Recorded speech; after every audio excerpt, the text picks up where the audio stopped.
अनमोल वचन। जी गुरु प्यारी साध संगत जी, वाहिगुरु जी का खालसा, वाहिगुरु जी की फतेह। आप जी साहिब सतगुरु श्री गुरु अंगद देव साहिब जी का पावन पवित्र जीवन सरवण करते आ रहे सी। सतगुरु गुरु अंगद साहब महाराज जी ने खंडूर साहब की पवित्र धरती के उपर रह के सिख संगतां नूं गुरमत के उपदेश के नाल जोड़िया, सिੱਖੀ ਦੇ बहुत ਵੱਡੇ ਕਾਰਜ ਕੀਤੇ, गुरमुखी लिपि का विकास किया, सिखां नूं सरीरक तौर पर तगड़े करन वास्ते मल अखाड़े लाए। भावें कि उस वक्त के विरोधियों ने सतगुरु साहब की बहुत सारी ईरखा की, उन्हां दे नाल ईरखा करते रहे, सतगुरु के विरुद्ध प्रचार भी करते रहे। पर सतगुरु गुरु अंगद साहब महाराज जी ने बिना किसी भेदभाव संसार के लोगों नूं अकाल पुरख वाहिगुरु के नाम नाल जोड़ के उन्हां दा पार उतारा किया। सतगुरु साहब जी की हजूरी दे विच बाबा अमरदास जी आए, जो लगातार आप जी की सेवा करते रहे। हर रोज़ बाबा अमरदास खंडूर साहब तो चल के ब्यास दरिया तो पानी भर के लैके आउंदे, आप जी का इशनान करवाउंदे, लम्मा समा आप जी की सेवा करते रहे। इसे तरह के नाल सतगुरु गुरु अंगद साहब महाराज जी की शरण दे विच गोंदा खत्री आया।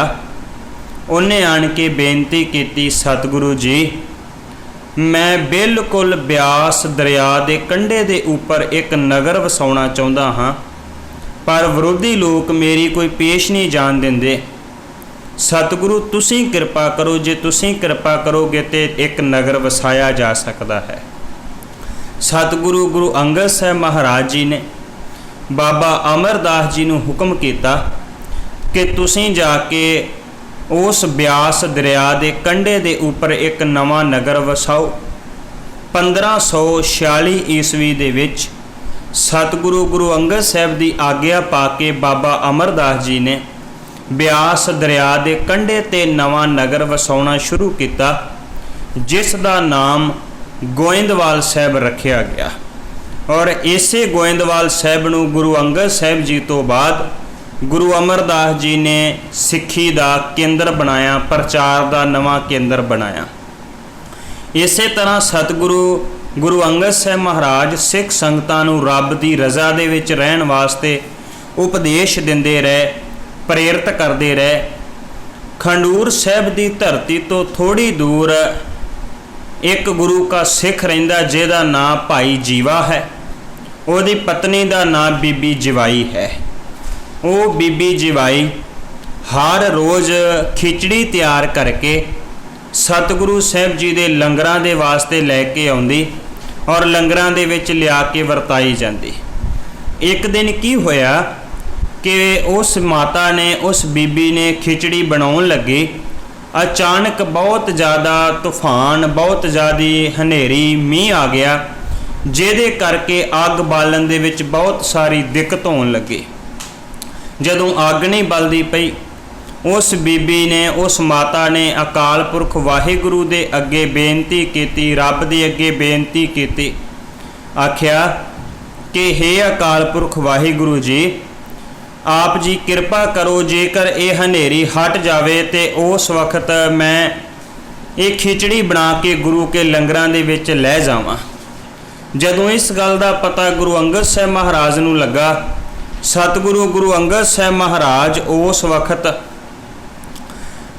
खंडूर साहब की धरती के उपर विराजमान ने। ते सतगुरु नूं जदों पता लगा तो महाराज कहन लगे, नहीं माता जी, रब की रज़ा दे विच रहना है, भावें सेवा ही क्यों ना करनी होवे, पर जो अकाल पुरख वाहिगुरु की मर्जी है उहदे उल्ट कदाचित वास्ते चलना नहीं।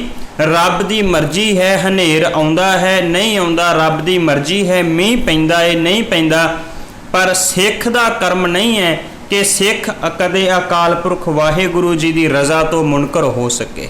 उन्होंने रज़ा विच रहना चाहिए है। ਤੇ ਸਤਿਗੁਰੂ ਸਾਹਿਬ ਜੀ ਦੀ ਪਵਿੱਤਰ ਗੁਰਬਾਣੀ ਵਿੱਚੋਂ ਵੀ ਇਹੀ ਉਪਦੇਸ਼ ਹਰ ਸਿੱਖ ਸੰਗਤ ਨੂੰ ਮਿਲਦਾ ਹੈ। ਤੇ ਆਪਾਂ ਜਪਜੀ ਸਾਹਿਬ ਦੀ ਜਦੋਂ ਬਾਣੀ ਪੜ੍ਹਦੇ ਹਾਂ, ਗੁਰੂ ਨਾਨਕ ਸਾਹਿਬ ਮਹਾਰਾਜ ਕਹਿੰਦੇ ਨੇ, ਜੋ ਤੁਧ ਭਾਵੈ ਸਾਈ ਭਲੀ ਕਾਰ, ਤੂੰ ਸਦਾ ਸਲਾਮਤ ਨਿਰੰਕਾਰ। ਕਿ ਹੇ ਅਕਾਲ ਪੁਰਖ ਵਾਹਿਗੁਰੂ, ਜੋ ਤੈਨੂੰ ਭਾਉਂਦਾ ਏ ਉਹੀ ਕੁਝ ਹੁੰਦਾ ਏ। ਅਸੀਂ ਉਸ ਰਜਾ ਦੇ ਵਿੱਚ ਰਹਿੰਦੇ ਹਾਂ। ਇਹੀ ਮੁਬਾਰਕ ਉਪਦੇਸ਼ ਸਤਿਗੁਰੂ ਨੇ ਦਿੱਤਾ। ਕਹਿੰਦੇ ਹੁਕਮ ਰਜ਼ਾਈ ਚੱਲਣਾ, ਨਾਨਕ ਲਿਖਿਆ ਨਾਲ। ਅਕਾਲ ਪੁਰਖ ਵਾਹਿਗੁਰੂ ਦੇ ਹੁਕਮ ਵਿੱਚ ਚੱਲਣਾ ਹੈ। ਤੇ ਮਹਾਰਾਜ ਨੇ ਤੇ ਇੱਥੋਂ ਤੱਕ ਕਹਿ ਦਿੱਤਾ, ਕਹਿੰਦੇ ਕਿ ਕੇਤਿਆਂ ਦੁੱਖ ਭੂਖ ਸਾਧ ਮਾਰ, ਦੁੱਖ ਪੈ ਜਾਵੇ ਭੁੱਖ ਪੈ ਜਾਵੇ, ਇਹ ਭੇਦਾਤ ਤੇਰੀ ਦਾਤਾਰ। ਹੇ ਰੱਬ ਜੀ, ਇਹ ਵੀ ਤੁਹਾਡੀ ਦਾਤ ਹੈ। ਸਤਿਗੁਰੂ ਗੁਰੂ ਰਾਮਦਾਸ ਨੇ ਤੇ ਇੱਥੋਂ ਤੱਕ ਕਿਹਾ, ਕਹਿੰਦੇ ਜੇ ਸੁਖ ਦੇ ਤੁਝੇ ਆਰਾਧੀ, ਦੁੱਖ ਪੀ ਤੁਝੇ ਧਿਆਈ, ਜੇ ਭੁੱਖ ਦੇ ਤਾਂ ਇਤ ਹੀ ਰਾਜਾਂ, ਦੁੱਖ ਵਿੱਚ ਸੂਖ ਮਨਾਏ। ਅਕਾਲ ਪੁਰਖ ਵਾਹਿਗੁਰੂ ਜੀ, ਜੇ ਤੁਸੀਂ ਭੁੱਖ ਦੇਵੋ ਮੈਂ ਤਾਂ ਵੀ ਤੁਹਾਡੀ ਰਜ਼ਾ ਦੇ ਵਿੱਚ ਹਾਂ, ਜੇ ਭੁੱਖ ਦੇਵੋ ਮੈਂ ਤਾਂ ਵੀ ਤੁਹਾਡੀ ਰਜ਼ਾ ਦੇ ਵਿੱਚ ਹਾਂ। ਜਿਹੜੀ ਰਜ਼ਾ ਵਿੱਚ ਤੁਸੀਂ ਰੱਖੋਗੇ ਮੈਂ ਉਸੇ ਰਜ਼ਾ ਦੇ ਵਿੱਚ ਰਹਿਣ ਵਾਸਤੇ ਤਿਆਰ ਹਾਂ। ਤੇ ਸਤਿਗੁਰੂ ਗੁਰੂ ਅੰਗਦ ਸਾਹਿਬ ਮਹਾਰਾਜ ਜੀ ਵੀ ਉਪਦੇਸ਼ ਦਿੰਦਿਆਂ ਕਹਿੰਦੇ, ਮਾਤਾ ਅਕਾਲ ਪੁਰਖ ਵਾਹਿਗੁਰੂ ਦੀ ਰਜ਼ਾ ਦੇ ਵਿੱਚ ਰਹਿਣਾ ਹੈ। ਇੱਥੇ ਬਸ ਨਹੀਂ। ਸਤਿਗੁਰੂ ਗੁਰੂ ਅੰਗਦ ਸਾਹਿਬ ਮਹਾਰਾਜ ਦੀ ਸ਼ਰਨ ਦੇ ਵਿੱਚ ਇੱਕ ਸਿੱਖ ਆਇਆ, ਕਹਿਣ ਲੱਗਿਆ, ਮਹਾਰਾਜ ਇਹ ਸੰਸਾਰ ਅੱਗ ਦਾ ਘਰ ਹੈ, ਇਹ ਸੰਸਾਰ ਤ੍ਰਿਸ਼ਨਾ ਦਾ ਘਰ ਹੈ, ਤੇ ਇਹ ਤ੍ਰਿਸ਼ਨਾ ਦੇ ਘਰ, ਇਸ ਅੱਗ ਦੇ ਘਰ ਵਿੱਚੋਂ ਕਿਵੇਂ ਬਚਿਆ ਜਾ ਸਕੇ। ਗੁਰੂ ਅੰਗਦ ਸਾਹਿਬ ਮਹਾਰਾਜ ਜੀ ਨੇ ਉਦਾਹਰਨ ਦਿੱਤੀ। ਕਹਿਣ ਲੱਗੇ, ਕਹਿੰਦੇ ਜਦੋਂ ਜੰਗਲ ਦੇ ਵਿੱਚ ਅੱਗ ਲੱਗਦੀ ਹੈ ਨਾ, ਤੇ ਜਿਹੜੇ ਮਿਰਗ ਹੁੰਦੇ ਹੈ, ਮਿਰਗ ਦੌੜ ਕੇ ਪਾਣੀ ਦੇ ਵਿੱਚ ਵੜ ਜਾਂਦੇ ਹੈ, ਨਦੀ ਵਿੱਚ ਵੜ ਜਾਂਦੇ ਹੈ, ਤੇ ਉਸ ਨਦੀ ਵਿੱਚ ਵੜਨ ਦੇ ਕਰਕੇ ਉਹ ਬਚ ਜਾਂਦੇ ਹੈ, ਅੱਗ ਤੋਂ ਬਚ ਜਾਂਦੇ ਹੈ, ਬਲਕਿ ਬਾਕੀ ਸਾਰਾ ਜੰਗਲ ਜਿਹੜਾ ਸੜ ਕੇ ਸੁਆਹ ਹੋ ਜਾਂਦਾ ਹੈ। ਗੁਰੂ ਅੰਗਦ ਸਾਹਿਬ ਮਹਾਰਾਜ ਕਹਿਣ ਲੱਗੇ, ਕਹਿੰਦੇ ਇਸੇ ਤਰ੍ਹਾਂ ਜਦੋਂ ਸੰਸਾਰ ਦੇ ਵਿੱਚ ਅੱਗ ਲੱਗੀ ਹੋਵੇ, ਸੰਸਾਰ ਜਦੋਂ ਸੜ ਰਿਹਾ ਹੋਵੇ, ਤੇ ਉਸ ਵਕਤ ਸਤਿਗੁਰੂ ਕਹਿੰਦੇ ਨੇ ਇਹ ਸੰਸਾਰ ਦੀ ਅੱਗ ਤੋਂ ਬਚਣ ਵਾਸਤੇ ਸਤ ਸੰਗਤ ਰੂਪ ਨਦੀ ਦੇ ਵਿੱਚ ਵੜ ਜਾਣਾ ਚਾਹੀਦਾ ਹੈ। ਸਤ ਸੰਗਤ ਰੂਪ ਨਦੀ ਦੇ ਵਿੱਚ ਵੜਨ ਕਰਕੇ ਸੰਸਾਰ ਦੀ ਅੱਗ ਤੋਂ ਬਚ ਜਾਵਾਂਗੇ, ਤ੍ਰਿਸ਼ਨਾ ਦੀ ਅੱਗ ਤੋਂ ਬਚ ਜਾਵਾਂਗੇ। ਸਤਿਗੁਰੂ ਗੁਰੂ ਅੰਗਦ ਸਾਹਿਬ ਮਹਾਰਾਜ ਜੀ ਨੇ ਆਪਣੇ ਪਾਵਨ ਪਵਿੱਤਰ ਗੁਰਬਾਣੀ ਉਚਾਰਨ ਕੀਤੀ, ਤੇ ਸਤਿਗੁਰੂ ਨੇ ਪਵਿੱਤਰ ਗੁਰਬਾਣੀ ਦੇ ਵਿੱਚ 63 ਸ਼ਲੋਕ ਉਚਾਰਨ ਕੀਤੇ। ਜਿਹੜੀ ਬਾਣੀ ਗੁਰੂ ਨਾਨਕ ਸਾਹਿਬ ਮਹਾਰਾਜ ਜੀ ਨੇ ਬਖਸ਼ਿਸ਼ ਕਰਕੇ ਗੁਰੂ ਅੰਗਦ ਸਾਹਿਬ ਜੀ ਨੂੰ ਦਿੱਤੀ ਸੀ, ਉਹਦੇ ਵਿੱਚ 63 ਸ਼ਲੋਕ ਹੋਰ ਉਚਾਰਨ ਕੀਤੇ। ਉਹਨਾਂ 63 ਸ਼ਲੋਕਾਂ ਦੇ ਵਿੱਚੋਂ ਸਤਿਗੁਰੂ ਦੇ 15 ਸ਼ਲੋਕ ਆਸਾ ਕੀ ਵਾਰ ਵਿੱਚ ਹੈ, ਤੇ ਹੋਰ ਬਾਕੀ ਵਾਰਾਂ ਦੇ ਵਿੱਚ ਵੀ ਸਤਿਗੁਰੂ ਸਾਹਿਬ ਜੀ ਦੇ ਬਾਕੀ ਸ਼ਲੋਕ ਦਰਜ ਹੈ, ਜਿਨ੍ਹਾਂ ਦੀ ਕੁੱਲ ਗਿਣਤੀ 63 ਬਣਦੀ ਹੈ।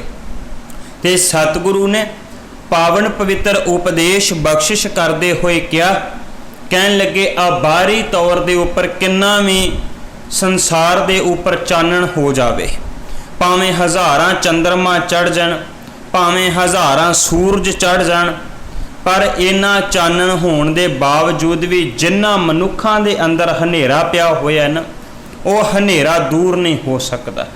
ਕਿਉਂ? ਬਾਹਰ ਭਾਵੇਂ ਕਿੰਨਾ ਵੀ ਚਾਨਣ ਹੋਵੇ, ਪਰ ਅੰਦਰ ਤੇ ਹਨੇਰਾ ਹੈ ਨਾ। ਬਾਣੀ ਦਾ ਫੈਸਲਾ ਹੈ। ਤੇ ਗੁਰਦੇਵ ਕਹਿੰਦੇ, ਬਾਹਰ ਦਿਸੈ ਚਾਨਣਾ ਦਿਲ ਅੰਧਿਆਰੀ ਰਾਤ। ਬਾਹਰ ਕਿੰਨਾ ਵੀ ਚਾਨਣ ਕਿਉਂ ਨਾ ਹੋਵੇ, ਪਰ ਮਨੁੱਖ ਦੇ ਅੰਦਰ ਹਨੇਰਾ ਹੈ। ਤੇ ਗੁਰੂ ਅੰਗਦ ਸਾਹਿਬ ਮਹਾਰਾਜ ਕਹਿੰਦੇ ਨੇ, ਇਹ ਅੰਦਰ ਦਾ ਹਨੇਰਾ ਗੁਰੂ ਤੋਂ ਬਿਨਾ ਦੂਰ ਨਹੀਂ ਹੋ ਸਕਦਾ, ਭਾਵੇਂ ਆਕਾਸ਼ ਦੇ ਵਿੱਚ ਕਿੰਨੇ ਵੀ ਚੰਦਰਮਾ ਤੇ ਸੂਰਜ ਕਿਉਂ ਨਾ ਚੜ ਜਾਣ। ਗੁਰਦੇਵ ਦਾ ਆਪਾਂ ਮੁਬਾਰਕ ਬਚਨ ਪੜ੍ਹਦੇ ਹਾਂ। ਆਸਾ ਕੀ ਵਾਰ ਦੇ ਵਿੱਚ ਹੀ ਦਰਜ ਸ਼ਲੋਕ ਹੈ। ਗੁਰੂ ਅੰਗਦ ਸਾਹਿਬ ਮਹਾਰਾਜ ਕਹਿੰਦੇ ਨੇ, ਜੇ 100 ਚੰਦਾ ਉਗਵੈ ਸੂਰਜ ਚੜ੍ਹੈ ਹਜ਼ਾਰ, ਏਤੇ ਚਾਨਣ ਹੁੰਦਿਆਂ ਗੁਰ ਬਿਨ ਘੋਰ ਅੰਧਾਰ। ਕਹਿੰਦੇ ਗੁਰੂ ਤੋਂ ਬਿਨਾ ਹਨੇਰਾ ਹੈ, ਭਾਵੇਂ ਕਿੰਨਾ ਵੀ ਆਕਾਸ਼ ਦੇ ਵਿੱਚ ਚੰਦਰਮਾ ਚੜ ਜਾਣ, ਸੂਰਜ ਚੜ ਜਾਵੇ, ਕਈ ਕੁਛ ਚੜ ਜਾਵੇ, ਪਰ ਇੰਨਾ ਕੁਝ ਹੋਣ ਦੇ ਬਾਵਜੂਦ ਵੀ ਮਨੁੱਖ ਦੇ ਅੰਦਰ ਜਿਹੜਾ ਹੈ ਉਹ ਹਨੇਰਾ ਹੀ ਰਹਿੰਦਾ ਹੈ। ਮਨੁੱਖ ਦੇ ਅੰਦਰ ਦਾ ਹਨੇਰਾ ਕਦਾਚਿਤ ਵਾਸਤੇ ਦੂਰ ਨਹੀਂ ਹੋ ਸਕਦਾ। ਤੇ ਸਤਿਗੁਰੂ ਨੇ ਹੋਰ ਪਾਵਨ ਪਵਿੱਤਰ ਉਪਦੇਸ਼ ਬਖਸ਼ਿਸ਼ ਕੀਤਾ। ਕਹਿੰਦੇ ਨੇ ਆ ਦੇਖੋ ਸੰਸਾਰ ਜਿਹੜਾ ਹੈ ਨਾ, ਸਤਿਗੁਰੂ ਕਹਿੰਦੇ ਨੇ ਅੱਗ ਦਾ ਘਰ ਹੈ। ਮਨੁੱਖ ਜਿਹੜਾ ਹੈ ਨਾ ਇਸ ਅੱਗ ਦੇ ਘਰ ਵਿੱਚ ਰਹਿੰਦਾ ਹੋਇਆ ਕੀ ਸੋਚਦਾ ਹੈ ਕਿ ਦੁਨੀਆ ਦੀ ਵਡਿਆਈਆਂ ਮੈਨੂੰ ਪ੍ਰਾਪਤ ਹੋ ਜਾਣ। ਸਤਿਗੁਰੂ ਕਹਿੰਦੇ ਨੇ ਬੰਦਾ ਸੋਚਦਾ ਹੈ ਦੁਨੀਆ ਦਾ ਮਾਣ ਸਤਿਕਾਰ ਵਡਿਆਈ ਮੈਨੂੰ ਮਿਲਣੀ ਚਾਹੀਦੀ ਹੈ। ਸਤਿਗੁਰੂ ਕਹਿੰਦੇ ਦੁਨੀਆ ਦੀਆਂ ਵਡਿਆਈਆਂ ਛੱਡ, ਇਹ ਅੱਜ ਹੈ ਕੱਲ ਨਹੀਂ ਹੋਣਗੀਆਂ। ਅੱਜ ਤੈਨੂੰ ਵਡਿਆਈ ਮਿਲ ਰਹੀ ਹੈ, ਕੱਲ ਨੂੰ ਪਤਾ ਨਹੀਂ ਮਾਇਆ ਕਰਕੇ ਵਡਿਆਈ, ਤੇਰੇ ਅਹੁਦੇ ਕਰਕੇ ਵਡਿਆਈ ਅੱਜ ਮਿਲਦੀ ਪਈ ਹੈ, ਕੱਲ ਨੂੰ ਮਿਲਣੀ ਹੈ ਕਿ ਨਹੀਂ ਮਿਲਣੀ। ਮਹਾਰਾਜ ਕਹਿੰਦੇ ਇਸ ਗੱਲ ਦਾ ਕੋਈ ਵੀ ਪਤਾ ਨਹੀਂ ਹੈ। ਇਸੇ ਲਈ ਗੁਰੂ ਅੰਗਦ ਸਾਹਿਬ ਮਹਾਰਾਜ ਕਹਿੰਦੇ ਹੇ ਸਿੱਖਾ, ਨਾਨਕ ਦੁਨੀਆ ਕੀਆਂ ਵਡਿਆਈਆਂ ਅੱਗੇ ਛੇਤੀ ਜਾਲ। ਇਹ ਜਿਹੜੀਆਂ ਦੁਨੀਆ ਦੀਆਂ ਵਡਿਆਈਆਂ ਇਹਨਾਂ ਨੂੰ ਅੱਗ ਦੇ ਵਿੱਚ ਸਾੜ ਦੇ। ਇਹ ਕੀ ਕਰਨੀਆਂ ਨੇ ਦੁਨੀਆ ਦੀਆਂ ਵਡਿਆਈਆਂ?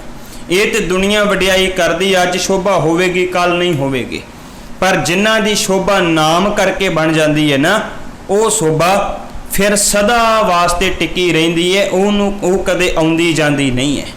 ਗੁਰੂ ਅੰਗਦ ਸਾਹਿਬ ਮਹਾਰਾਜ ਹੋਰ ਮੁਬਾਰਕ ਬਚਨ ਕਰਦੇ, ਇਸ ਮਨੁੱਖ ਨੂੰ ਸਮਝਾਉਂਦੇ। ਸਤਿਗੁਰੂ ਕਹਿੰਦੇ ਨੇ ਦੇਖ ਹੇ ਮਨੁੱਖ, ਅਕਾਲ ਪੁਰਖ ਵਾਹਿਗੁਰੂ ਜਿਹੜਾ ਨਾ ਉਹਨੇ ਜੀਵ ਨੂੰ ਪੈਦਾ ਕੀਤਾ ਹੈ ਤੇ ਪੈਦਾ ਕਰਕੇ ਉਹਨੂੰ ਆਪਣੀ ਰਜ਼ਾ ਦੇ ਵਿੱਚ ਆਪਣੇ ਹੁਕਮ ਦੇ ਵਿੱਚ ਟਿਕਾਇਆ ਹੋਇਆ ਹੈ। ਰੱਬ ਦਾ ਹੁਕਮ ਹੁੰਦਾ ਹੈ, ਜਿੱਧਰ ਨੂੰ ਅਕਾਲ ਪੁਰਖ ਵਾਹਿਗੁਰੂ ਚਾਹੁੰਦਾ ਮਨੁੱਖ ਨੂੰ ਉਧਰ ਨੂੰ ਲੈ ਕੇ ਚਲਿਆ ਜਾਂਦਾ ਹੈ। ਬਿਲਕੁਲ ਐਵੇਂ ਜਿਵੇਂ ਉਹਦੇ ਨੱਕ ਦੇ ਵਿੱਚ ਨੱਥ ਪਾਈ ਹੋਵੇ ਅਕਾਲ ਪੁਰਖ ਨੇ। ਮਨੁੱਖ ਜਿਹੜਾ ਰੱਬ ਦੀ ਰਜ਼ਾ ਦੇ ਵਿੱਚ ਹੈ, ਰੱਬ ਦੇ ਹੁਕਮ ਵਿੱਚ ਹੈ। ਸਤਿਗੁਰੂ ਨੇ ਪਾਵਨ ਪਵਿੱਤਰ ਉਪਦੇਸ਼ ਬਖਸ਼ਿਸ਼ ਕਰਦੇ ਹੋਏ ਕਿਹਾ, ਗੁਰਦੇਵ ਕਹਿੰਦੇ ਨੇ ਨੱਕ ਨੱਥ ਖਸਮ ਹੱਥ ਕਿਰਤ ਧੱਕੇ ਦੇ, ਜਹਾਂ ਦਾਣੇ ਤਹਾਂ ਖਾਣੇ ਨਾਨਕਾ ਸੱਚ ਹੈ। ਗੁਰੂ ਅੰਗਦ ਸਾਹਿਬ ਮਹਾਰਾਜ ਕਹਿੰਦੇ ਅਕਾਲ ਪੁਰਖ ਵਾਹਿਗੁਰੂ ਨੇ ਜਿੱਥੇ ਜਿੱਥੇ ਦਾਣੇ ਖਿਲਾਰੇ ਹੋਏ ਨੇ ਉੱਥੋਂ ਉੱਥੋਂ ਇਸ ਮਨੁੱਖ ਨੇ ਚੁਗਣੇ ਹੈ, ਤੇ ਅਕਾਲ ਪੁਰਖ ਵਾਹਿਗੁਰੂ ਇਹਨੂੰ ਇਸ ਜੀਵ ਨੂੰ ਜਿਹੜਾ ਉਧਰ ਉਧਰ ਲੈ ਕੇ ਜਾਂਦਾ ਪਿਆ ਏ, ਤੇ ਇਹ ਮਨੁੱਖ ਜਿਹੜਾ ਉਵੇਂ ਉਵੇਂ ਤੁਰਿਆ ਫਿਰਦਾ ਹੈ। ਗੁਰੂ ਅੰਗਦ ਸਾਹਿਬ ਮਹਾਰਾਜ ਪਾਵਨ ਪਵਿੱਤਰ ਉਪਦੇਸ਼ ਬਖਸ਼ਿਸ਼ ਕਰਦੇ, ਤੇ ਬਖਸ਼ਿਸ਼ ਕਰਕੇ ਪਤਾ ਕੀ ਕਹਿੰਦੇ? ਕਹਿੰਦੇ ਹੇ ਮਨੁੱਖ ਦੇਖ, ਅਕਾਲ ਪੁਰਖ ਵਾਹਿਗੁਰੂ ਜਿਹੜਾ ਉਹਨੇ ਮਨੁੱਖ ਨੂੰ ਪੈਦਾ ਕੀਤਾ ਹੈ, ਤੇ ਜਦੋਂ ਅਕਾਲ ਪੁਰਖ ਵਾਹਿਗੁਰੂ ਨੇ ਪੈਦਾ ਕੀਤਾ ਹੈ ਨਾ, ਤੇ ਇਹ ਮਨੁੱਖ ਨੂੰ ਨੇਤਰ ਦਿੱਤੇ ਹੈ। ਇੱਕ ਨੇਤਰ ਆ ਦਿੱਤੇ ਜਿਹੜੇ ਅੱਖਾਂ ਦੇ ਨਾਲ ਇਹ ਮਨੁੱਖ ਵੇਖਦਾ ਹੈ ਤੇ ਸਾਰੇ ਸੰਸਾਰ ਨੂੰ ਤੱਕਦਾ ਹੈ। ਇੱਕ ਨੇਤਰ ਉਹ ਹੈ ਜਿਹੜੇ ਗਿਆਨ ਦੇ ਨੇਤਰ ਹੈ, ਜਿਹਦੇ ਨਾਲ ਮਨੁੱਖ ਨੇ ਆਪਣੇ ਅੰਦਰ ਝਾਕਣਾ ਹੈ। ਪਰ ਕੀ ਕਰਦਾ ਮਨੁੱਖ? ਆਪਣੇ ਅੰਦਰ ਵੇਖਣ ਦੀ ਬਜਾਏ ਆ ਬਾਰ-ਬਾਰ ਹੀ ਤੱਕਦਾ ਰਹਿੰਦਾ। ਸਤਿਗੁਰੂ ਕਹਿੰਦੇ ਨੇ ਐਸੇ ਮਨੁੱਖ ਦੀ ਗਵਾਹੀ ਦੇ ਹੇਠ ਚੱਲ, ਜਿਹਦੇ ਆਪਣੇ ਨੇਤਰ ਹੋਣ, ਜਿਹਨੂੰ ਆਪ ਗਿਆਨ ਹੋਵੇ। ਇਹ ਨਾ ਹੋਵੇ ਕਿ ਮੂਰਖ ਬੰਦਾ ਤੁਰਿਆ ਜਾਂਦਾ ਹੋਵੇ ਤੇ ਮੂਰਖ ਦੇ ਮਗਰ ਤੂੰ ਲੱਗ ਜਾਵੇਂ। ਸਤਿਗੁਰੂ ਨੇ ਉਪਦੇਸ਼ ਦਿੰਦਿਆਂ ਕਿਹਾ, ਕਹਿੰਦੇ ਅੰਧੇ ਕੇ ਰਾਹ ਦਸੀਏ, ਅੰਧਾ ਹੋਏ ਸੋ ਜਾਏ। ਜੇ ਮੂਰਖ ਬੰਦਾ ਕੋਈ ਰਾਹ ਦੱਸਦਾ ਤੇ ਉਹਦੇ ਮਗਰ ਮੂਰਖ ਹੀ ਚੱਲਦਾ ਹੈ। ਪਰ ਜਿਹੜਾ ਗਿਆਨਵਾਨ ਹੈ, ਜਿਹੜਾ ਸਮਝਦਾਰ ਹੈ, ਕਹਿੰਦੇ ਹੋਏ ਸੁਜਾਖਾ ਨਾਨਕਾ ਸੋ ਕਿਉਂ ਉਜੜ ਪਾਏ। ਜਿਹੜਾ ਸੁਜਾਖਾ ਹੈ, ਜਿਹੜਾ ਨੇਤਰ ਵਾਲਾ, ਜਿਹੜਾ ਗਿਆਨ ਵਾਲਾ ਹੈ, ਉਹ ਕਦੇ ਉਜਾੜੇ ਦੇ ਰਸਤੇ ਤੇ ਨਹੀਂ ਚੱਲਦਾ। ਸਤਿਗੁਰੂ ਗੁਰੂ ਅੰਗਦ ਸਾਹਿਬ ਮਹਾਰਾਜ ਨੂੰ ਪੁੱਛੀਏ, ਸਤਿਗੁਰੂ ਅੰਧਾ ਕੌਣ ਹੁੰਦਾ ਹੈ? ਕੌਣ ਅੰਨਾ ਬੰਦਾ ਹੈ ਜਿਹਨੂੰ ਅੱਖਾਂ ਤੋਂ ਦਿਸਦਾ ਨਹੀਂ, ਉਹਨੂੰ ਅੰਨਾ ਕਿਹਾ ਜਾ ਸਕਦਾ ਹੈ? ਮਹਾਰਾਜ ਕਹਿਣ ਲੱਗੇ ਉਹ ਅੰਨਾ ਨਹੀਂ ਹੈ, ਜਿਹੜਾ ਅੱਖਾਂ ਨਾਲ ਵੇਖਦਾ ਪਿਆ ਏ, ਜਿਹਨੂੰ ਰਸਤੇ ਤੇ ਚੱਲਦਿਆਂ ਟੋਇਆ ਟਿੱਬਾ ਦਿਖਦਾ, ਉਹ ਅੰਨਾ ਨਹੀਂ ਹੈ। ਸਤਿਗੁਰੂ ਜੀ ਹੋਰ ਅੰਨਾ ਕੌਣ ਹੈ? ਮਹਾਰਾਜ ਕਹਿੰਦੇ ਇਹ ਵੀ ਅੰਨਾ ਨਹੀਂ ਹੁੰਦਾ ਕਿ ਜਿਹਦੇ ਕੋਲ ਅੱਖਾਂ ਦੀ ਜੋਤ ਨਾ ਹੋਵੇ ਤੇ ਉਹਨੂੰ ਅੰਨਾ ਕਹਿ ਦਈਏ। ਮਹਾਰਾਜ ਹੋਰ ਅੰਨਾ ਕੌਣ ਹੁੰਦਾ ਹੈ? ਸਤਿਗੁਰੂ ਕਹਿੰਦੇ ਨੇ ਅੰਨਾ ਉਹ ਹੁੰਦਾ ਏ ਜਿਹਦੇ ਮਨ ਦੇ ਵਿੱਚ ਹਨੇਰਾ ਹੈ, ਜਿਹਦੇ ਅੰਦਰ ਗਿਆਨ ਨਹੀਂ ਹੈ, ਜਿਹਨੂੰ ਅੰਦਰੋਂ ਸਮਝ ਨਹੀਂ ਹੈ। ਸਤਿਗੁਰੂ ਜੀ ਨੇ ਪਾਵਨ ਪਵਿੱਤਰ ਉਪਦੇਸ਼ ਬਖਸ਼ਿਸ਼ ਕਰਦੇ ਹੋਏ ਕਿਹਾ, ਕਹਿੰਦੇ ਅੰਧੇ ਇਹ ਨਾ ਆਖੀਆਂ, ਉਹ ਅੰਨੇ ਨਹੀਂ ਕਿਹਾ ਜਾ ਸਕਦਾ। ਅੰਧੇ ਇਹ ਨਾ ਆਖੀਆਂ ਜਿਨ ਮੁਖ ਲੋਇਨ ਨਾ ਹੈ। ਸਤਿਗੁਰੂ ਕਹਿੰਦੇ ਅੰਨੇ ਉਹ ਨਹੀਂ ਹਨ ਜਿਨ੍ਹਾਂ ਦੇ ਮੁਖ ਦੇ ਉੱਪਰ ਅੱਖਾਂ ਦੀ ਰੋਸ਼ਨੀ ਨਹੀਂ ਹੈ, ਬਲਕਿ ਅੰਨੇ ਉਹ ਹੈ ਅੰਧੇ ਸਈ ਨਾਨਕਾ ਖਸਮੋਂ ਕੁੱਥੇ ਜਾਹੇ। ਮਹਾਰਾਜ ਕਹਿੰਦੇ ਜਿਹੜੇ ਆਪਣੇ ਮਾਲਕ ਨੂੰ, ਅਕਾਲ ਪੁਰਖ ਵਾਹਿਗੁਰੂ ਨੂੰ ਛੱਡ ਕੇ ਜਿਹੜੇ ਤੁਰੇ ਫਿਰਦੇ ਆ ਨਾ, ਉਹ ਅਸਲ ਦੇ ਵਿੱਚ ਅੰਨੇ ਹੈ। ਆ ਬਾਕੀ ਜਿਹੜੇ ਜੋਤ ਕਰਕੇ ਅੱਖਾਂ ਕਰਕੇ ਅੰਨੇ ਹੁੰਦੇ ਉਹਨਾਂ ਨੂੰ ਅੰਨੇ ਨਹੀਂ ਕਿਹਾ ਜਾਂਦਾ। ਸਤਿਗੁਰੂ ਗੁਰੂ ਅੰਗਦ ਸਾਹਿਬ ਮਹਾਰਾਜ ਜੀ ਨੇ ਇੱਕ ਚਾਕਰ ਦੀ ਉਦਾਹਰਨ ਦਿੱਤੀ। ਸਤਿਗੁਰੂ ਜੀ ਕਹਿੰਦੇ ਚਾਕਰ ਕੌਣ ਹੁੰਦਾ ਹੈ? ਸਤਿਗੁਰੂ ਕਹਿੰਦੇ ਅਕਾਲ ਪੁਰਖ ਵਾਹਿਗੁਰੂ ਦਾ ਪ੍ਰੇਮੀ ਕੌਣ ਹੁੰਦਾ ਹੈ? ਪ੍ਰੇਮੀ ਕੌਣ ਹੈ? ਸਤਿਗੁਰੂ ਕਹਿੰਦੇ ਜਿਹੜਾ ਅਕਾਲ ਪੁਰਖ ਵਾਹਿਗੁਰੂ ਨੂੰ ਪ੍ਰੇਮ ਵੀ ਕਰਦਾ ਹੋਵੇ ਤੇ ਪ੍ਰੇਮ ਤੋਂ ਬਾਅਦ ਸਤਿਗੁਰੂ ਕਹਿੰਦੇ ਨੇ ਇਹ ਵੀ ਨਹੀਂ ਕਿ ਪ੍ਰੇਮ ਕਰਨ ਤੋਂ ਬਾਅਦ ਫਿਰ ਅਕਾਲ ਪੁਰਖ ਵਾਹਿਗੁਰੂ ਦੇ ਨਾਲ ਲੇਖੇ ਵੀ ਵਰਤਦਾ ਹੋਵੇ, ਨਾਲੇ ਅਕਾਲ ਪੁਰਖ ਵਾਹਿਗੁਰੂ ਨੂੰ ਮੱਥਾ ਟੇਕਦਾ ਏ, ਨਾਲੇ ਉਹਦੇ ਅੱਗੇ ਸਵਾਲ ਜਵਾਬ ਕਰਦਾ ਏ। ਸਤਿਗੁਰੂ ਕਹਿੰਦੇ ਉਹ ਅੰਨਾ ਨਹੀਂ ਹੋ ਸਕਦਾ। ਮਹਾਰਾਜ ਕਹਿੰਦੇ ਨੇ ਅਸਲ ਪ੍ਰੇਮੀ ਉਹ ਹੈ ਜਿਹੜਾ ਅਕਾਲ ਪੁਰਖ ਵਾਹਿਗੁਰੂ ਦੇ ਅੱਗੇ ਝੁਕ ਜਾਵੇ, ਤੇ ਉਹ ਨਹੀਂ ਹੈ ਅਸਲੀ ਪ੍ਰੇਮੀ ਜਿਹੜਾ ਅੱਗੋਂ ਸਵਾਲ ਜਵਾਬ ਵੀ ਕਰਦਾ ਹੋਵੇ। ਮਹਾਰਾਜ ਨੇ ਕਿਹਾ ਇਹ ਕਨੇਹੀ ਆਸ਼ਕੀ। ਇਹ ਕਿਹੜੀ ਆਸ਼ਕੀ ਹੈ? ਖਸਮੋਂ ਕੁੱਥੇ ਜਾਏ, ਨਾਲੇ ਤੇ ਅਕਾਲ ਪੁਰਖ ਵਾਹਿਗੁਰੂ ਨੂੰ ਪ੍ਰੀਤ ਕਰਦਾ ਹੈ ਤੇ ਨਾਲੇ ਉਹਦੀ ਗੱਲ ਹੀ ਨਹੀਂ ਮੰਨਦਾ। ਇਹ ਕਨੇਹੀ ਆਸ਼ਕੀ ਦੂਜੇ ਲੱਗੇ ਜਾਏ। ਸਤਿਗੁਰੂ ਕਹਿੰਦੇ ਜਿਹੜਾ ਕਿਸੇ ਦੂਸਰੇ ਦੇ ਨਾਲ ਜਾ ਕੇ ਸਨੇਹ ਕਰਦਾ ਏ, ਨਾਨਕ ਆਸ਼ਿਕ ਕਾਂਢੀਏ ਸਦ ਹੀ ਰਹਿ ਸਮਾਏ। ਆਸ਼ਿਕ ਉਹ ਹੈ ਜਿਹੜਾ ਸਦੀਵੀ ਕਾਲ ਵਾਸਤੇ ਅਕਾਲ ਪੁਰਖ ਵਾਹਿਗੁਰੂ ਦੇ ਵਿੱਚ ਸਮਾ ਜਾਂਦਾ ਹੈ। ਪਰ ਜਿਹੜਾ ਰਜ਼ਾ ਨੂੰ ਮੰਨਦਾ ਨਾ ਹੋਵੇ, ਚੰਗਾ ਚੰਗਾ ਕਰ ਮੰਨੈ, ਮੰਦੇ ਮੰਦਾ ਹੋਏ। ਜੇ ਤੇ ਚੰਗਾ ਹੋ ਗਿਆ ਫਿਰ ਕਹਿੰਦਾ ਵਾਹ ਵਾਹ ਵਾਹ ਵਾਹ, ਜੇ ਮਾੜਾ ਹੋ ਗਿਆ ਕਹਿੰਦਾ ਰੱਬ ਦਾ ਕਸੂਰ ਹੈ। ਸਤਿਗੁਰੂ ਕਹਿੰਦੇ ਨਹੀਂ, ਚੰਗਾ ਹੋਵੇ ਮਾੜਾ ਹੋਵੇ ਹਰ ਵਕਤ ਰੱਬ ਨੂੰ ਚੇਤੇ ਕਰਨਾ ਚਾਹੀਦਾ ਹੈ। ਚੰਗੇ ਚੰਗਾ ਕਰ ਮੰਨੈ, ਮੰਦੇ ਮੰਦਾ ਹੋਏ। ਆਸ਼ਿਕ ਇਹ ਨਾ ਆਖੀਐ ਜੇ ਲੇਖੇ ਵਰਤੇ ਸੋਏ। ਜਿਹੜਾ ਹਿਸਾਬ ਕਿਤਾਬ ਕਰਦਾ ਹੋਵੇ ਉਹ ਪ੍ਰੇਮੀ ਨਹੀਂ ਹੁੰਦਾ। ਪ੍ਰੇਮੀ ਉਹ ਜਿਹੜਾ ਹਿਸਾਬ ਕਿਤਾਬ ਤੋਂ ਉੱਪਰ ਉੱਠ ਜਾਂਦਾ ਹੈ। ਮਹਾਰਾਜ ਕਹਿੰਦੇ ਜਿਹੜਾ ਰੱਬ ਦੇ ਅੱਗੇ ਮੱਥੇ ਵੀ ਟੇਕਦਾ ਹੈ, ਰੱਬ ਨੂੰ ਮੱਥੇ ਟੇਕਣ ਤੋਂ ਬਾਅਦ ਅੱਗੋਂ ਜਵਾਬ ਵੀ ਦਿੰਦਾ ਹੈ, ਉਹਨੂੰ ਚਾਕਰ ਨਹੀਂ ਕਿਹਾ ਜਾ ਸਕਦਾ। ਸਲਾਮ ਜਵਾਬ ਦੋਵੇਂ ਕਰੇ, ਮੁੰਡੋ ਕੁੱਥਾ ਜਾਏ। ਸਤਿਗੁਰੂ ਕਹਿੰਦੇ ਉਹ ਤੇ ਮੁੱਢ ਤੋਂ ਹੀ ਖੁੰਝਿਆ ਹੋਇਆ ਹੈ। ਤੇ ਕੀ ਹੈ? ਨਾਨਕ ਦੋਵੇਂ ਕੂੜੀਆਂ ਇਹ ਦੋਵੇਂ ਝੂਠੇ ਹਨ, ਥਾਏ ਨਾ ਕਾਏ ਪਾਏ। ਸਤਿਗੁਰੂ ਕਹਿੰਦੇ ਕਿਸੇ ਥਾਂ ਦੇ ਵਿੱਚ ਨਹੀਂ ਪੈਂਦੇ। ਐਸੇ ਦੀਨ ਦਿਆਲ ਗੁਰੂ ਅੰਗਦ ਸਾਹਿਬ ਮਹਾਰਾਜ ਨੇ 63 ਸ਼ਲੋਕ ਉਚਾਰਨ ਕਰਕੇ ਮਾਨਵਤਾ ਦੀ ਝੋਲੀ ਦੇ ਵਿੱਚ ਪਾਈ। ਇਹ ਪਾਵਨ ਪਵਿੱਤਰ ਸਤਿਗੁਰੂ ਨੇ ਉਪਦੇਸ਼ ਬਖਸ਼ਿਸ਼ ਕੀਤਾ ਤੇ ਭੱਟ ਸਾਹਿਬਾਨ ਨੇ, ਬਾਬਾ ਸੱਤਾ ਬਲਵੰਡ ਜੀ ਨੇ ਗੁਰੂ ਅੰਗਦ ਸਾਹਿਬ ਮਹਾਰਾਜ ਦੀ ਵਡਿਆਈ ਕੀਤੀ, ਸਿਫਤ ਕੀਤੀ। ਕਿਹੜੀ ਸਿਫਤ ਕੀਤੀ? ਭੱਟ ਸਾਹਿਬਾਨ ਕਹਿੰਦੇ ਨੇ ਹੇ ਗੁਰੂ ਅੰਗਦ ਸਾਹਿਬ ਮਹਾਰਾਜ, ਆਪ ਜੀ ਦੀ ਜਿਹੜੀ ਨਜ਼ਰ ਹੈ ਨਾ ਉਹ ਨਜ਼ਰ ਅੰਮ੍ਰਿਤਮਈ ਹੈ। ਪੁੱਛਿਆ ਜੀ ਕਿਵੇਂ? ਕਹਿੰਦੇ ਆਪ ਜੀ ਦੀ ਨਜ਼ਰ ਦੇ ਵਿੱਚੋਂ ਅੰਮ੍ਰਿਤ ਵਰਸਦਾ ਹੈ। ਅੰਮ ਦ੍ਰਿਸ਼ਟ ਸ਼ੁਭ ਕਰੇ ਹਰੇ ਅਗ ਪਾਪ ਸਗਲ ਮਲ, ਕਾਮ ਕ੍ਰੋਧ ਲੋਭ ਮੋਹ ਵਸ ਕਰੇ ਸਭੇ ਬਲ। ਐਸੇ ਦੀਨ ਦਿਆਲ ਗੁਰੂ ਅੰਗਦ ਸਾਹਿਬ ਮਹਾਰਾਜ ਆਪ ਜੀ ਦੀ ਦ੍ਰਿਸ਼ਟੀ ਦੇ ਵਿੱਚ ਅੰਮ੍ਰਿਤ ਹੈ, ਤੇ ਉਸ ਅੰਮ੍ਰਿਤਮਈ ਦ੍ਰਿਸ਼ਟੀ ਦੇ ਨਾਲ ਜਿਹੜੇ ਜੀਵ ਆਪ ਜੀ ਨੂੰ ਪਰਸ ਲੈਂਦੇ ਹੈ ਉਹਨਾਂ ਦੇ ਅੰਦਰੋਂ ਕਾਮ ਕ੍ਰੋਧ ਲੋਭ ਮੋਹ ਸਾਰਾ ਕੁਝ ਖਤਮ ਹੋ ਜਾਂਦਾ ਹੈ। ਸਤਿਗੁਰੂ ਗੁਰੂ ਅੰਗਦ ਸਾਹਿਬ ਮਹਾਰਾਜ ਦੀ ਵਡਿਆਈ ਦੇ ਵਿੱਚ ਭੱਟ ਕਲ ਸਹਾਰ ਜੀ ਨੇ 10 ਸਵਈਏ ਉਚਾਰਨ ਕੀਤੇ। ਬਾਬਾ ਸੱਤਾ ਬਲਵੰਡ ਜੀ ਨੇ ਗੁਰੂ ਅੰਗਦ ਸਾਹਿਬ ਮਹਾਰਾਜ ਦੀ ਵਡਿਆਈ ਦੇ ਵਿੱਚ ਉਹਨਾਂ ਨੇ ਕੁੱਲ 8 ਪੌੜੀਆਂ ਵਾਰ ਦੀਆਂ ਉਚਾਰਨ ਕੀਤੀਆਂ। ਉਹਨਾਂ 8 ਪੌੜੀਆਂ ਦੇ ਵਿੱਚੋਂ 5 ਪੌੜੀਆਂ ਗੁਰੂ ਅੰਗਦ ਸਾਹਿਬ ਮਹਾਰਾਜ ਦੀ ਵਡਿਆਈ ਦੇ ਵਿੱਚ ਉਚਾਰਨ ਕੀਤੀਆਂ। ਤੇ ਸੱਚ ਇਹ ਹੈ ਬਹੁਤ ਸਾਰੇ ਸਿੱਖੀ ਦੇ ਮਹਾਨ ਕਾਰਜ ਕਰਨ ਤੋਂ ਬਾਅਦ ਗੁਰੂ ਅੰਗਦ ਸਾਹਿਬ ਮਹਾਰਾਜ ਜੀ ਨੇ ਆਪਣੀ ਜਗ੍ਹਾ ਦੇ ਉੱਪਰ ਬਾਬਾ ਅਮਰਦਾਸ ਜੀ ਨੂੰ ਗੁਰਤਾ ਗੱਦੀ ਦੇ ਉੱਪਰ ਬਿਰਾਜਮਾਨ ਕੀਤਾ। ਬਾਬੇ ਅਮਰਦਾਸ ਤੋਂ ਗੁਰੂ ਅਮਰਦਾਸ ਬਣਾਇਆ। ਗੁਰੂ ਅਮਰਦਾਸ ਮਹਾਰਾਜ ਜੀ ਨੂੰ 1552 ਈਸਵੀ ਦੇ ਵਿੱਚ ਗੁਰਤਾ ਗੱਦੀ ਦੇ ਉੱਪਰ ਬਿਰਾਜਮਾਨ ਕਰਕੇ ਆਪ ਸਾਹਿਬ ਸਤਿਗੁਰੂ ਸ੍ਰੀ ਗੁਰੂ ਅੰਗਦ ਸਾਹਿਬ ਮਹਾਰਾਜ ਜੋਤੀ ਜੋਤ ਸਮਾ ਗਏ।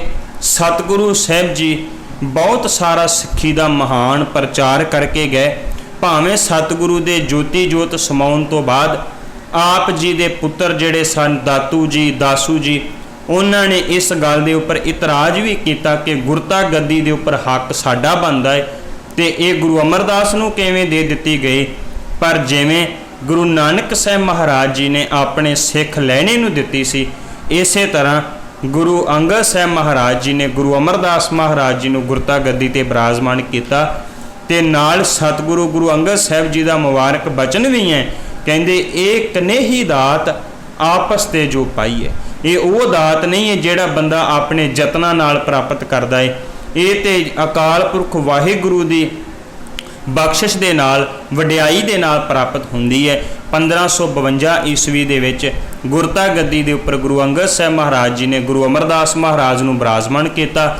ਆਪ ਸਤਿਗੁਰੂ ਜੋਤੀ ਜੋਤ ਸਮਾ ਗਏ। ਇਹ ਦੂਸਰੇ ਗੁਰੂ ਅੰਗਦ ਸਾਹਿਬ ਮਹਾਰਾਜ ਦੀ ਵਡਿਆਈ, ਉਹਨਾਂ ਦਾ ਪਾਵਨ ਪਵਿੱਤਰ ਇਤਿਹਾਸ, ਉਹਨਾਂ ਦੇ ਗੁਰਬਾਣੀ ਦੇ ਵਿੱਚੋਂ ਪਾਵਨ ਪਵਿੱਤਰ ਉਪਦੇਸ਼ ਜਿਹੜਾ ਆਪ ਜੀ ਨੇ ਸਰਵਣ ਕੀਤਾ ਹੈ। ਉਸ ਦਿਨ ਤੋਂ ਲੈ ਕੇ ਗੁਰੂ ਅੰਗਦ ਸਾਹਿਬ ਮਹਾਰਾਜ ਦੀ ਸਿਫਤ ਕਰਦਿਆਂ ਹੋਈਆਂ ਬੇਅੰਤ ਪ੍ਰਕਾਰ ਦੀਆਂ ਭੁੱਲਾਂ ਖਿਮਾ ਕਰ ਦੇਣੀਆਂ, ਅੱਗੇ ਵਾਸਤੇ ਸਮਤ ਬਖਸ਼ਿਸ਼ ਕਰਨੀ। ਗੁਰਬਾਣੀ ਅਖੰਡ ਬਾਣੀ ਚੈਨਲ ਦਾ ਬਹੁਤ ਬਹੁਤ ਧੰਨਵਾਦ। ਆਪ ਸਮੂਹ ਸੰਗਤਾਂ ਦਾ ਧੰਨਵਾਦ। ਇੰਨੀਆਂ ਬੇਨਤੀਆਂ ਪ੍ਰਵਾਨ। ਵਾਹਿਗੁਰੂ ਜੀ ਕਾ ਖਾਲਸਾ, ਵਾਹਿਗੁਰੂ ਜੀ ਕੀ ਫਤਿਹ। ਅਨਮੋਲ